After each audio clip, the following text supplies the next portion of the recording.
Everyone, welcome back to my channel maths Rasta. तो आज जो हमारा टॉपिक है ये क्लास 8th का है, जिसमें हम पढ़ेंगे रैशनल नंबर्स के बारे में। तो सबसे पहले रैशनल नंबर्स पढ़ने से पहले हमें पता होना चाहिए कि नेचुरल नंबर्स क्या होते हैं। जनरली जो हम काउंटिंग नंबर्स होते हैं जो कि स्टार्ट होते हैं 1, 2, 3, 4 और कंटिन्यूसली इन्फिनिटी तक बढ़ जाते हैं, उन्हें हम नेचुरल नंबर्स या काउंटिंग नंबर्स बोलते हैं, जिसे कि हम डिनोट एन से करते हैं, कैपिटल एन से। देन आते हैं whole numbers. Whole numbers same रहते हैं नेचुरल नंबर जैसे ही ये, लेकिन इसमें एक डिफरेंस होता है कि ये स्टार्ट होते हैं 0 से। तो यहाँ पर काउंटिंग स्टार्ट होती है 0, 1, 2, 3, 4 and goes on up to infinity, और इसे हम डिनोट करते हैं कैपिटल W से। Then comes integers. इंटीजर्स जो रहते हैं ये combination of negative numbers as well as positive numbers रहते हैं।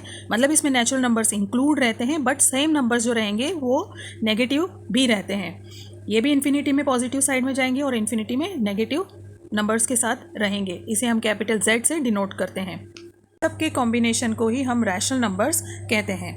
Rational numbers as a definition बोला जाता है कि a number that is represented in P by Q form where P and Q are integers but the value of Q is not at all equal to 0। मतलब जो हमारा numerator और denominator है उसमें डिनोमिनेटर जो रहेगा ये कभी भी 0 नहीं रहेगा। ये रैशनल नंबर के बारे में डिटेल्स हमें यहाँ पर पता चलती है। अब रैशनल नंबर्स कुछ प्रॉपर्टीज़ को फॉलो करते हैं या नहीं करते हैं, उसके बारे में यहाँ पर मैंने एक चार्ट बना दिया है आपको, जिससे कि आपको अंडरस्टैंडिंग बहुत इजी हो जाए। तो सबसे पहले आती है क्लोजर प्रॉपर्टी। क्लोजर प्रॉपर्टी, जब हम कोई भी वैल्यूज़ रहती है, नंबर्स रहते हैं, अगर हम उन्हें ऐड करते हैं, लाइक लेट्स कंसीडर यहाँ पर a + b, मतलब कोई भी number 2 + 3 that is equal to 5, तो ये एक रैशनल नंबर होता है। मतलब अगर हम क्लोजर प्रॉपर्टी के अंदर नंबर्स को पुटअप करते हैं तो क्या वो रैशनल नंबर में रिजल्ट करते हैं? तो यस, वो रिजल्ट करेंगे जब हम किसी भी नंबर को ऐड करते हैं। Same for subtraction. अगर हम कोई भी वैल्यूज़ को, जो नंबर्स को लेते हैं, हम उन्हें सब्ट्रैक्ट करते हैं, are we getting a rational number? जैसे for example 3 - 2 we are getting as 1, so 1 is a rational number. Same for multiplication. When two numbers are multiplied, so is it resulting a rational number or not? For example, 3 × 2 is resulting 6, so 6 is a rational number. But then comes fourth, जिसमें हम division perform करते हैं। तो division perform करने पर rational number में, जैसे हमने डिवाइड किया है 10 / 5 that results 2, so this is a rational number. But यहाँ पर एक कंडीशन होती है कि अगर हम कोई भी वैल्यू को 0 से डिवाइड करते हैं तो that want result a rational number, जैसा कि हमने यहाँ पर पढ़ा था कि P by Q फॉर्म में जब हम रिप्रेजेंट करते हैं, so the value of denominator और the value of Q should not be equal to 0।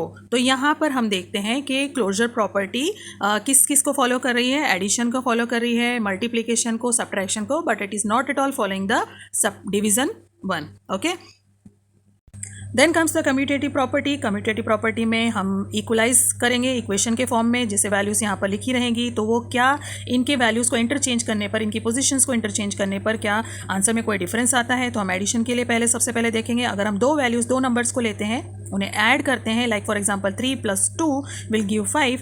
पहले हमने यहाँ पर 3 लिखा था, देन यहाँ पर 2 लिखा था। अब अगर हम यहाँ पर 2 करके और 3 ऐड करते हैं तो भी ये आंसर 5 ही हमें देगा। So it is following the commutative property, addition वाली. Then for multiplication, when 3 is multiplied 2 will give 6, or 2 is multiplied by 3 will also give 6. So it is following the multiplicative property. Now for a subtraction, अगर हम 3 और 2 को subtract करते हैं तो we are getting 1, but अगर हम 2 पहले कर देते हैं और 3 बाद में करते हैं, so the answer changes. So हमें यहाँ पर जो वैल्यू मिलती है वो है -1। तो यहाँ पर हमें +1 मिल रहा था और यहाँ पर हमें -1 मिल रहा है, जो कि इक्वल नहीं है। तो सब्ट्रैक्शन को कम्यूटेटिव प्रॉपर्टी वाली यहाँ पर सब्ट्रैक्शन फॉलो नहीं करेगा। Like for division also here, जब हम डिवीज़न परफॉर्म करेंगे कि अगर 10 को 5 से डिवाइड करेंगे वी आर गेटिंग एज 2, लेकिन यहाँ पर 5 को 10 से डिवाइड करेंगे वी आर गेटिंग एज 1/2, तो आंसर यहाँ पर सेम नहीं आएगा। तो हम क्या बोलेंगे कि एडिशन और मल्टीप्लिकेशन जो है ये कम्यूटेटिव प्रॉपर्टी को फॉलो करता है, लेकिन सब्ट्रैक्शन और डिवीज़न फॉलो नहीं करेगा। Then comes the associative property. Associative property जो हमारी है हम यहाँ पर देख लेते हैं। यहाँ पर हम 3 वैल्यूज़ को पुटअप करते हैं, सेम वैल्यूज़ को यहाँ पर भी पुटअप करेंगे। पहले हम क्या करेंगे, फर्स्ट, सेकंड, थर्ड, तो सेकंड और थर्ड वैल्यू को ऐड अप करेंगे एंड फाइनली जो आंसर हमें मिलता है वो फर्स्ट वैल्यू के साथ ऐड करेंगे। तो जो हमें आंसर मिलेगा वो हम चेक करेंगे कि अगर फर्स्ट और सेकंड वैल्यू को ऐड करते हैं, बाद में जो इसका आंसर आता है उसको थर्ड वैल्यू से ऐड करते हैं, तो क्या आंसर में कोई डिफरेंस आता है कि नहीं? So it will be same. यहाँ पर जो आंसर लिखा है, क्योंकि एडिशन में कोई ऐसा बेसिक डिफरेंस नहीं आता है, तो ये दोनों सेम आएगा। तो it is following the associative property. यहाँ पर सेम वैल्यूज़ लेते हैं, हम मल्टीप्लाई करेंगे सेकंड और थर्ड वैल्यू को, देन फर्स्ट वैल्यू के साथ मल्टीप्लाई करेंगे। यहाँ पर RHS साइड में फर्स्ट और सेकंड वैल्यू को मल्टीप्लाई करेंगे, देन फाइनली हम लास्ट वैल्यू और द थर्ड वैल्यू से मल्टीप्लाई करेंगे, तो आंसर दोनों का सेम ही आएगा। But when we are doing the subtraction, जैसे फर्स्ट सेकंड और थर्ड टर्म है, तो फर्स्ट सेकंड और थर्ड टर्म को सब्ट्रैक्ट करेंगे और फिर बाद में अगर हम फर्स्ट टर्म से करेंगे तो आंसर में डिफरेंस कंपैरेटिवली RHS के साइड से डिफरेंट आएगा। सेम फॉर डिवीजन, अगर हम फर्स्ट सेकंड और थर्ड वैल्यू को हम सॉल्व करते हैं, देन फाइनली हम फर्स्ट वैल्यू के साथ उसका डिवीजन परफॉर्म करते हैं, तो वह RHS साइड की वैल्यू से सेम नहीं आएगा। तो हम इससे क्या कंक्लूजन निकालते हैं कि एडिशन और मल्टीप्लिकेशन एसोसिएटिव प्रॉपर्टी को फॉलो करता है, बट सब्ट्रैक्शन और डिवीजन उसे फॉलो नहीं करता है। आई होप आपको सारी चीज़ें क्लियर हो गई होंगी कि किस तरह से प्रॉपर्टीज़ यहाँ पर वर्क होती है रैशनल नंबर्स में।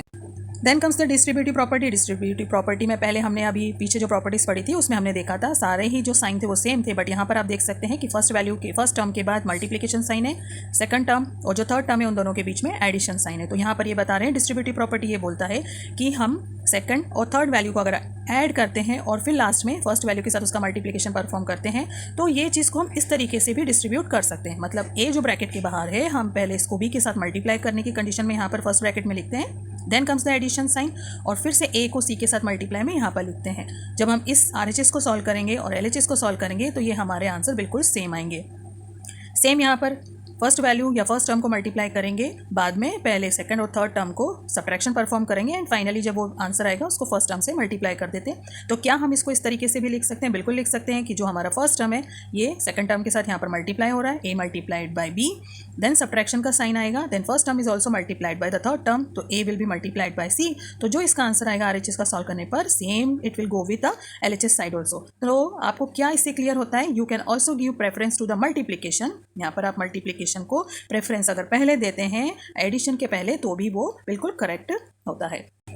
Then comes the additive identity, और रिमेनिंग जो भी हमारी आइडेंटिटीज है वो यहाँ पर है। एडिटिव आइडेंटिटी ये बोलती है कि हम नंबर के साथ क्या वैल्यू ऐसी ऐड करें कि आंसर में कोई चेंज ना आए, तो वो होता है 0। मतलब अगर हम यहाँ पे 5 कंसिडर करते हैं, 5 के साथ क्या ऐड करें, मीन्स 0 अगर हम ऐड करते हैं तो आंसर में कोई चेंज नहीं आता है। हम ऐसा बोलते हैं कि हमें क्या ऐड करना चाहिए एक रैशनल नंबर में कि आंसर में कोई चेंज ना आए, उसकी वैल्यू में कोई चेंज ना आए। क्योंकि ये सारे क्वेश्चंस जो है मल्टीपल चॉइस क्वेश्चन में, मल्टीपल चॉइसेस में और फिलअप्स में भी आ सकते हैं, तो इसीलिए छोटी छोटी चीज़ों को कभी भी ध्यान से समझना चाहिए। Then comes the multiplicative identity. यहाँ पर ऐसा बोला जा रहा है कि रैशनल नंबर में ऐसी क्या वैल्यू को मल्टीप्लाई कर दें कि आंसर में कोई चेंज ना आए। तो हम यहाँ पर अगर 1 मल्टीप्लाई करते हैं, जैसे 5 multiplied by 1, then the answer remains the same 5 only.